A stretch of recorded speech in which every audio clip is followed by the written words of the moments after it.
ले फिर आ गए सब राजी खुशी। तेरे को क्या लगता था कि नहीं लौटेंगे? चला, जब तक तोड़ेंगे नहीं तब तक छोड़ेंगे। Ladies, I wanna see you rock it up, rock it up, rock it up, rock it up, rock it up. आज है chapter 2 geography class 6 NCERT। Chapter का नाम है ग्लोब अक्षांश एवं देशांतर। ग्लोब अक्षांश एवं देशांतर इस अध्याय के महत्वपूर्ण टॉपिक हैं। ग्लोब मतलब इस अध्याय में जो हम डिस्कस करने वाले हैं इन सब टॉपिक पे ग्लोब, अक्षांश रेखाएं, महत्वपूर्ण अक्षांश रेखाएं कौन कौन से हैं, पृथ्वी के ताप कटिबंध, देशांतर और देशांतर और समय, इन 6 टॉपिक पे हम लोग डिस्कस करने वाले हैं। तो आइए सबसे पहले जानते हैं ग्लोब के बारे में। तो ग्लोब क्या है? ग्लोब पृथ्वी का एक प्रकार का नमूना है। ग्लोब क्या है? पृथ्वी का एक प्रकार का नमूना है। ग्लोब कई प्रकार के होते हैं, बड़े, पॉकेट, अन्य। आपने देखे होंगे स्कूल में, कॉलेज में, लाइब्रेरी में या फिर स्टेशनरी के दुकान पर आपने देखे होंगे ग्लोब को। वहाँ पे कई प्रकार के ग्लोब रखे होते हैं। कुछ ग्लोब ऐसे होते हैं जो साइज़ में बड़े होते हैं, कुछ ऐसे ग्लोब होते हैं जिसको आसानी से हम पॉकेट में भी रख सकते हैं।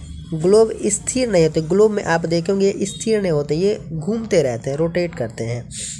जब हम इसको हाथ से ऐसे घुमाते तो ये कहते हैं मूव करते हैं, घूमते हैं। एक सुई ग्लोब में झुकी हुई अवस्था में स्थित होती है जिसे अक्ष कहा जाता है। क्या कहा जाता है? अक्ष कहा जाता है। यहाँ पे आप देखे होंगे कि यहाँ पे जो है 2 सुइयाँ रहती है ग्लोब की, जिन पे ग्लोब रोटेट करता है, मतलब ग्लोब ऐसे घूमता है इस तरीके से। तो इनको हम अक्ष बोलते हैं। इनको हम बोलते हैं नॉर्थ पोल और इनको हम बोलते हैं साउथ पोल, यानी ये उत्तरी ध्रुव और ये दक्षिणी ध्रुव। ग्लोब पर अब कुछ और चीज़ों के बारे में जानते हैं। तो ग्लोब या पृथ्वी को जो 2 बराबर भागों में बांटती है उसे विषुवत रेखा या भूमध्य रेखा, इक्वेटर कहते हैं। अगर मान लेते हैं कि ये हमारी पृथ्वी है या फिर ग्लोब है, तो यहाँ से यहाँ देखिए एक लाइन खींची हुई है। ये हमारे अर्थ को 2 बराबर भागों में बांटती है, एक ऊपर और एक नीचे। तो इस वाले लाइन को हम क्या बोलते हैं? इस वाले लाइन को हम भूमध्य रेखा या फिर विषुवत रेखा कहते हैं। ठीक है। और ऊपर वाले भाग को हम लोग उत्तरी गोलार्ध बोलते हैं और नीचे वाले भाग को दक्षिणी गोलार्ध बोलते हैं। अब आगे है, पृथ्वी के उत्तर में स्थित उत्तरी भाग को उत्तरी गोलार्ध तथा दक्षिण में स्थित दक्षिणी भाग को दक्षिणी गोलार्ध करते हैं। मतलब ये जो पृथ्वी का ऊपर वाला भाग है, ये वाला जो भाग इसको उत्तरी गोलार्ध और ये जो नीचे वाला भाग है इसको दक्षिणी गोलार्ध करते हैं। और ये जो बीच वाला लाइन है इसको हम लोग बोलते हैं विषुवत रेखा। विषुवत रेखा पृथ्वी पर विभिन्न स्थानों की स्थिति बताने का सबसे अच्छा संदर्भ बिंदु है। आगे है अक्षांश रेखाएं। अक्षांश रेखाएं विषुवत रेखा से ध्रुवों तक स्थित सभी समांतर रेखाओं को अक्षांश रेखा कहते हैं। मतलब ये जो विषुवत रेखा आप देख रहे हैं इसके समानांतर जितनी भी रेखाएं खींची गई है उन सभी रेखाओं को हम लोग बोलते हैं अक्षांश रेखाएं। इनको समांतर रेखा भी कहा जाता है। अक्षांश रेखा को और हम क्या बोलते हैं? समांतर रेखा। अक्षांश को अंश यानी डिग्री में मापा जाता है। भूमध्य रेखा इक्वेटर शून्य अक्षांश को दर्शाती है। मतलब ये बीच वाला जो भूमध्य रेखा है इनको शून्य अक्षांश बोला जाता है। इस बीच वाले को क्या 0 डिग्री में मापते हैं, इसको हम लोग बोलते हैं शून्य अंश अक्षांश। यह भूमध्य रेखा जो है 13 देशों, 3 महाद्वीपों और 3 जल निकायों से होकर गुजरती है। तो देखते हैं आगे देश कौन कौन से देश से होकर ये हमारी भूमध्य रेखा गुजरती है।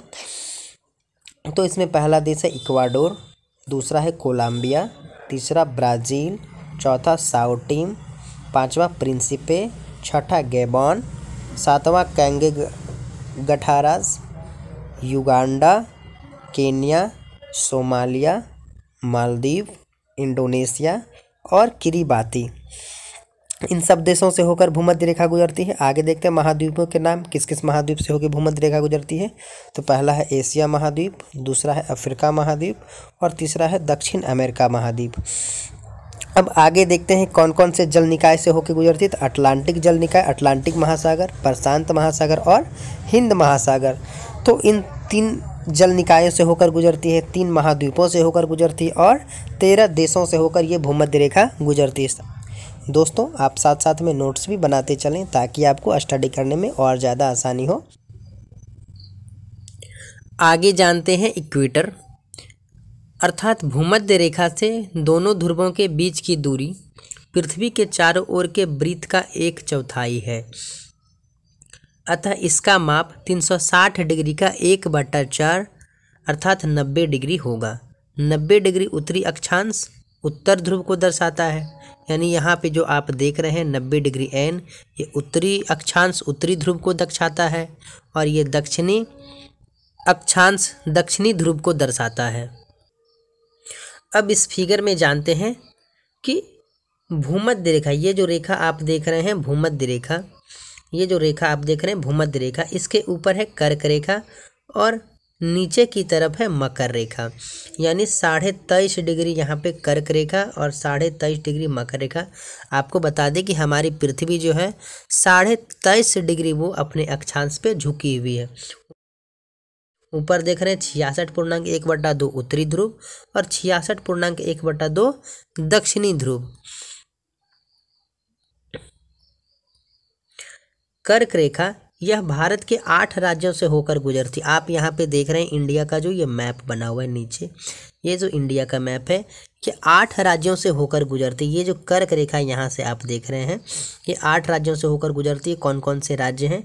तो पहला है गुजरात, दूसरा राजस्थान, मध्य प्रदेश, छत्तीसगढ़, झारखंड, पश्चिम बंगाल, त्रिपुरा एवं मिजोरम। ये 8 राज्य हैं जिन राज्यों से होकर कर्क रेखा गुजरती है।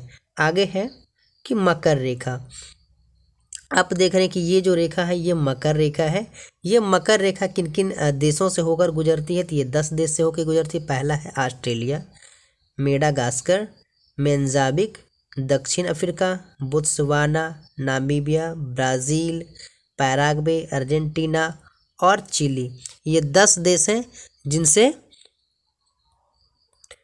मकर रेखा गुजरती हैं।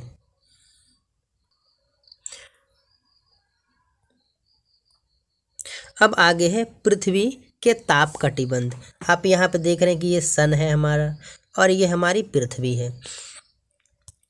तो पृथ्वी के ये उत्तरी शीत कटिबंध और ये पृथ्वी के दक्षिणी शीत कटिबंध। आपको बता दें कि हमारे सन का जो लाइट है, हमारा जो लाइट का ये एरिया है, तो यहाँ पे बहुत कम रोशनी पहुँच पाती है, बहुत रेयर केस में यहाँ पे रोशनी पहुँच पाती है, जिनकी वजह से इन जगहों पे बहुत ज़्यादा ठंड होती और यहाँ हमेशा बर्फ़ जमे रहते हैं, इसीलिए इसे शीत कटिबंध कहा गया है। और इनके बीच का जो ये एरिया देख रहे हैं इसको उत्तरी शीतोष्ण कटिबंध और नीचे वाले एरिया को, ये वाले एरिया को दक्षिणी शीतोष्ण कटिबंध कहा गया है। और ये बीच वाले एरिया को, मतलब इस वाले एरिया को उष्ण कटिबंध क्षेत्र कहते हैं। अब जानते हैं उष्ण कटिबंध टॉरॉइड जोन। कर्क रेखा एवं मकर रेखा के बीच के सभी अक्षांश और लैटिट्यूड पर सूर्य वर्ष में एक बार दोपहर में सिर के ठीक ऊपर होता है, इसलिए इस क्षेत्र में सबसे अधिक ऊष्मा की प्राप्ति होती है।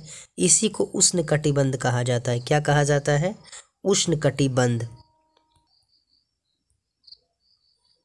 आगे है शीतोष्ण कटिबंध। शीतोष्ण कटिबंध कर्क रेखा तथा मकर रेखा के बाद किसी भी अक्षांश पर सूर्य कभी भी सिर के ऊपर नहीं होता, इसलिए ध्रुवों की तरफ सूर्य की किरणें तिरछी पड़ती है। इस प्रकार दक्षिणी गोलार्ध में मकर रेखाओं के बीच वाले क्षेत्र में तापमान मध्यम रहता है। इसे शीतोष्ण कटिबंध कहा जाता है। क्या कहा जाता है? शीतोष्ण कटिबंध। अब है शीत कटिबंध। उत्तरी गोलार्ध में उत्तरी ध्रुव सर्कल से उत्तरी ध्रुव तथा दक्षिणी गोलार्ध में दक्षिणी ध्रुव सर्कल से दक्षिणी ध्रुव के बीच के क्षेत्र में ठंड ज़्यादा होती है, क्योंकि इस क्षेत्र में सूर्य किरण क्षितिज से ऊपर नहीं जा पाता, इसलिए इसे शीत कटिबंध कहते हैं। अब जानते हैं देशांतर रेखाओं के बारे में। लॉन्गिट्यूड लाइन किसी स्थान की स्थिति बताने के लिए उस स्थान के अक्षांश के अतिरिक्त कुछ और भी रेखाएं होती है।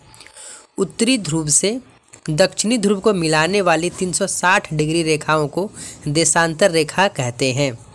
यह उत्तर से दक्षिण की ओर खींची जाने वाली काल्पनिक रेखा है।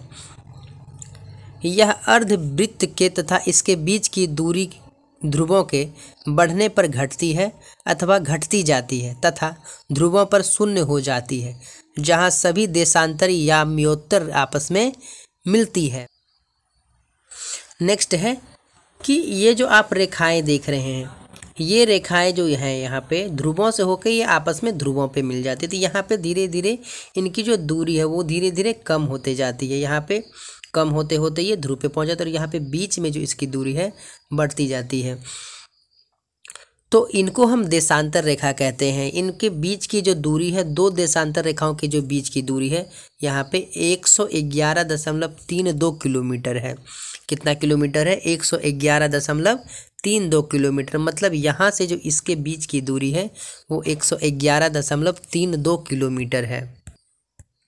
अब कुछ महत्वपूर्ण तथ्य के बारे में जानते हैं कि ग्रीनविच रेखा को प्रमुख याम्योत्तर कहते हैं। प्राइम मेरिडियन 0 डिग्री देशांतर रेखा जो ब्रिटेन से यूके से गुजरने वाली एक काल्पनिक रेखा है। ग्रीनविच से 180 डिग्री पूर्व या 180 डिग्री पश्चिम तक गणना की जाती है। 180 डिग्री पूर्व तथा 180 डिग्री पश्चिम एक रेखा पर स्थित है। अब जानते हैं देशांतर और समय के बारे में। समय को मापने का सबसे अच्छा साधन पृथ्वी, चंद्रमा एवं ग्रहों की गति है। इन्हीं सब चीज़ों से हम समय को मापते हैं। ग्रीनविच पर स्थित प्रमुख याम्योत्तर पर सूरज जिस समय आकाश में सबसे ऊंचे बिंदु पर होगा उस समय याम्योत्तर 0 डिग्री देशांतर पर यानी सभी स्थानों पर दोपहर होगी।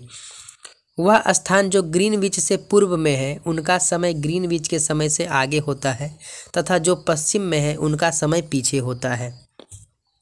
पृथ्वी एक देशांतर रेखा को पार करने में 4 मिनट का समय लेती है। आपको हम बताएं कि पृथ्वी जो है एक देशांतर रेखा को पार करने में 4 मिनट का समय लेती है। मतलब यहाँ से इस देशांतर रेखा से इस देशांतर रेखा से इस देशांतर रेखा पे आने में 4 मिनट का समय लगता है। मतलब 4 मिनट में पृथ्वी जो है 111.32 किलोमीटर की यात्रा कंप्लीट कर लेती है। पृथ्वी एक देशांतर रेखा को पार करने में 4 मिनट का समय लेती है। पृथ्वी 24 घंटे में अपने अक्ष पर 360 डिग्री घूम जाती है। 1 घंटे में वह 360/24 यानी 15 डिग्री घूमेगी। अतः 15 डिग्री में 60 मिनट, तो 1 डिग्री में 60/15 यानी 4 मिनट। यानी 1 डिग्री घूमने में पृथ्वी को 4 मिनट का समय लगता है।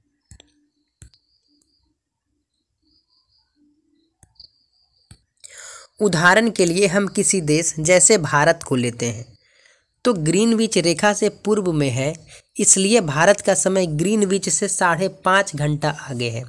वही अमेरिका की अगर बात करें तो यह ग्रीनविच से पश्चिम वेस्ट में है, इसलिए अमेरिका ग्रीनविच से पीछे चलता है। हम मानक समय को ही क्यों मानते हैं? अब क्वेश्चन आता है कि हम मानक समय को ही क्यों मानते हैं? क्योंकि भारत का देशांतरीय विस्तार 68 डिग्री 1 पूर्व से 97 डिग्री 24 मिनट पूर्व तक है। भारत का विस्तार 30 डिग्री देशांतर तक है। भारत में 82.5 डिग्री पूर्वी को मानक याम्योत्तर माना गया है, इसलिए इस याम्योत्तर स्थान को पूरे देश का मानक समय माना गया है। तो आपको पता चल गया कि हम मानक समय का ही क्यों यूज़ करते हैं।